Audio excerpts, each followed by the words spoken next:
শেখ হাসিনাকে ফেরত চেয়ে আবারও ভারতকে চিঠি দিয়েছে বাংলাদেশ। যদিও পূর্বের কোনো চিঠির এখনও জবাব দেয়নি ভারত, কিন্তু এবার কি সিদ্ধান্ত নেবে নয়াদিল্লি? বিস্তারিত জানাচ্ছেন শিহাব ইসলাম।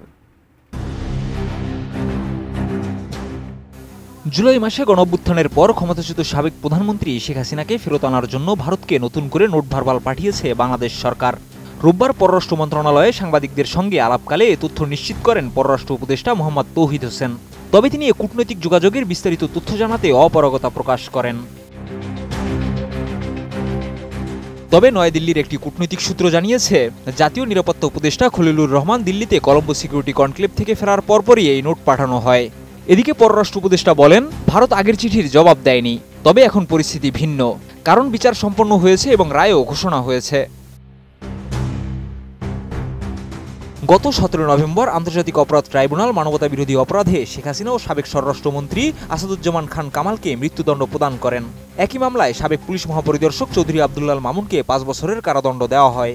রায়ের পরপরই বাংলাদেশ সরকার ভারতকে আনুষ্ঠানিকভাবে দণ্ডপ্রাপ্ত দুজনকে ফেরত দেওয়ার অনুরোধ জানায়।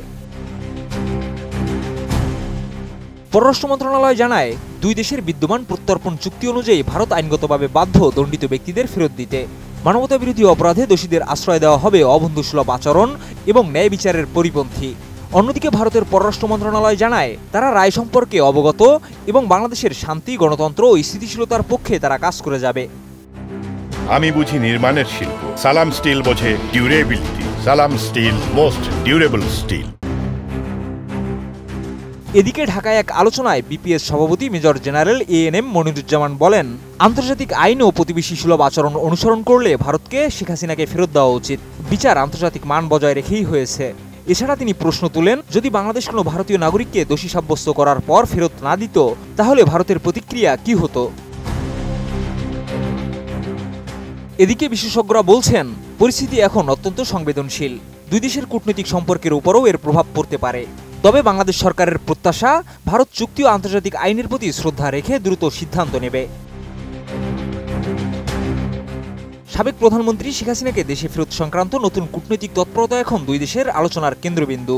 পরবর্তী পদক্ষেপ কি হবে সেটাই এখন গুরুত্বপূর্ণ প্রশ্ন। শিহাব ইসলাম, এটিএন নিউজ।